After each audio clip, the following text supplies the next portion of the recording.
Welcome back, Wolfpack. Verlis here. This is how to use Mega Gengar. So Mega Gengar has a lot of controversy around it because of its strange strengths. That when you see a Mega Gengar, you would think, well, that just means Gengar has more special attack and more speed, so it's just a more offensive threat. You would be a bit wrong in that because it really just gains a lot of strength from its new ability, Shadow Tag. That when it Mega Evolves, it traps the opponent in, which means that you can have your way with them if they aren't ready for it. That's not a good thing when you're talking about a thing that's made out of a shadow. Just think about that one for a bit. On top of that, you have a lot of options that can just really lock your opponent down and leave them with nothing to do. So Mega Gengar does become a very frustrating Pokemon. Now it is manageable, but it's a very tough Pokemon to manage once it gets going. So you only have a very few windows to be able to do something about it. Mega Gengar, what it likes to do is it likes to taunt and then set up into a Destiny Bond to trade really well, and it essentially becomes one of the most efficient trade Pokemon in the game. That you can almost always go 1-for-1 with it, and you can really just take out a lot of Pokemon. That if you come in against a setup Pokemon, you throw down Taunt, and now they're really not going to be able to do too much damage to you.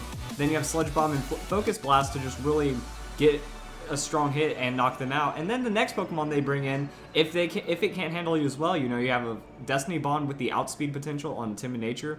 Tons of speed right there. Let's go to level 50 so you guys have something to look at. I mean, you become incredibly fast where not even a lot of things can just outspeed you, so you get a free Destiny Bond on a strong attacker like a sweeping Pokemon. And other than that, you can always just like taunt them, and then they're going to have to attack you. If you feel the KO, it's a Destiny Bond. So it's pretty much Gengar becomes a really good +1, +2, or more depending on how the opponent's team is built.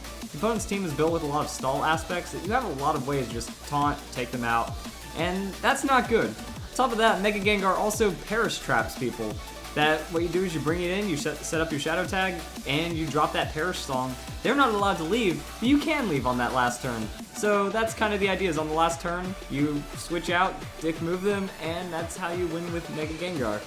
And there's a lot of other strengths that make this work. Like, not every Pokemon can just be a Perish Trapper that works really well, or have this Taunt Destiny Bond combo, Gengar has a lot of other tools at its disposal that can make it work in very frustrating ways, like Disable.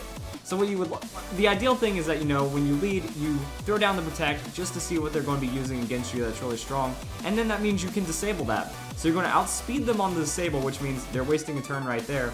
And now they really don't have that many options against you. You set up the Perish Song, go into Substitute, Protect, and then you just kind of protect yourself while subbing until, you get that Perish Song to go off, and then you switch out for the win.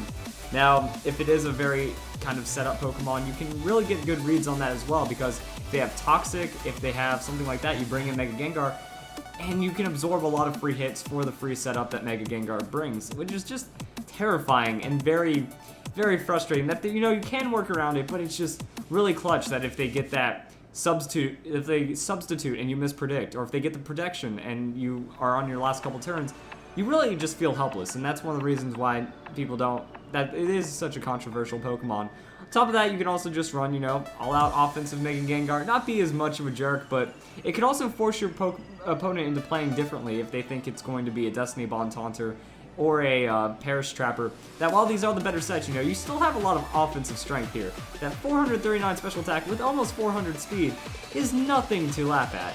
It's going to have a lot of strength right there, so I mean, you have a great amount of coverage. If you hit them super effective, they're most likely going to be KO'd unless they're incredibly bulky. And even then, you did get some good defensive stats, so you don't become as much of a one-hit KO Pokemon anymore, as much as you do a two-hit KO Pokemon, so it does just leave you with a lot of strength. Also, you can run Mega Gengar, with Will-O-Wisp, a lot of other kind of disruptive things to really make your opponent have a bad day. And that's kind of it. That Mega Gengar, it's almost a gimmick, but it's such a reliable, strong tool that if you can think above your opponent and you can really get those out predictions, get the great switch-ins, get the good traps, you can do a lot of stupid stuff to them that really just is unfun and breaks the game. So I hope you guys enjoyed this video. Just, after doing Gengar, I think that there's enough on just Mega Gengar to talk about to make it a separate video. So I hope you guys enjoyed the video, and I hope you all have a nice day.